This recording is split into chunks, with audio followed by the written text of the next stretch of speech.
நடிகர் கமல்ஹாசன் கடந்த 2018ஆம் ஆண்டு பிப்ரவரி 21 மக்கள் நீதி மய்யம் கட்சியை தொடங்கினாங்க.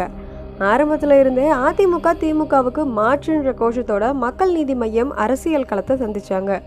கட்சி தொடங்கி ஒரு வருஷத்திலேயே மக்களவை தேர்தலை சந்திச்சு 2019ஆம் ஆண்டு நடந்த மக்களவை தேர்தலில் அந்த கட்சி தனித்து போட்டியிட்டாங்க.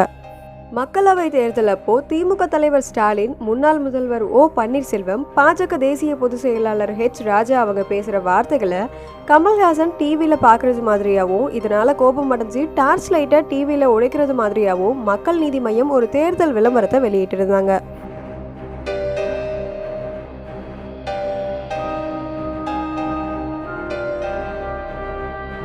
இந்த விளம்பரம் அன்னைக்கு கமல் முதல் முறையாக அரசியலில் குதிச்ச காரணத்தால் மக்கள் மத்தியில் பெரிய வரவேற்பு பெற்றிருந்தது. அதே நேரத்தில் இந்த விளம்பரத்துக்கு எதிர்ப்பும் கிளம்பினதால சில மாற்றங்கள் செஞ்சு கமல்ஹாசன் தன்னுடைய ட்விட்டரில் வெளியிட்டிருந்தாங்க. அதை தொடர்ந்து கமல்ஹாசன் தீவிர பிரச்சாரத்திலையும் ஈடுபட்டிருந்தாங்க.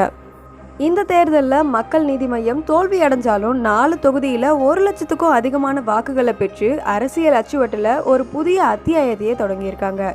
மக்கள் நீதி மய்யம் தொடங்கப்பட்டு 14 மாசத்திலேயே தேர்தலை சந்திச்சு கணிசமான வாக்குகளை வாங்கி நிரூபிச்சும் கவனிக்கத்தக்க கட்சியா உருவெடுத்திருக்காங்க.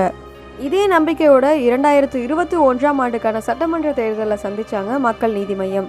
இந்த முறை சமத்துவ மக்கள் கட்சி, இந்திய ஜனநாயக கட்சிகளோட கூட்டணி அமைச்சு 154 தொகுதியில போட்டியிட்டாங்க.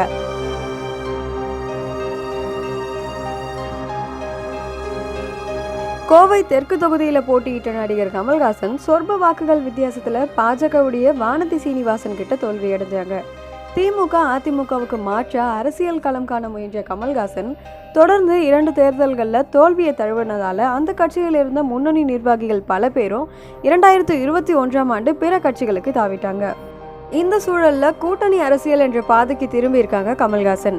ஆமா, வர மக்களவை தேர்தலில் திமுக கூட மக்கள் நீதி மய்யம் மறைமுகமா கூட்டணி பேச்சுவார்த்தை நடத்தி வரதா சொல்லப்பட்டது. இந்த நிலையில இன்னைக்கு திமுக தலைவரும் முதல்வருமான மு.க. ஸ்டாலினை சந்திச்சு திமுக கூட்டணியில இணைஞ்சிருக்காங்க நடிகர் கமல்ஹாசன்.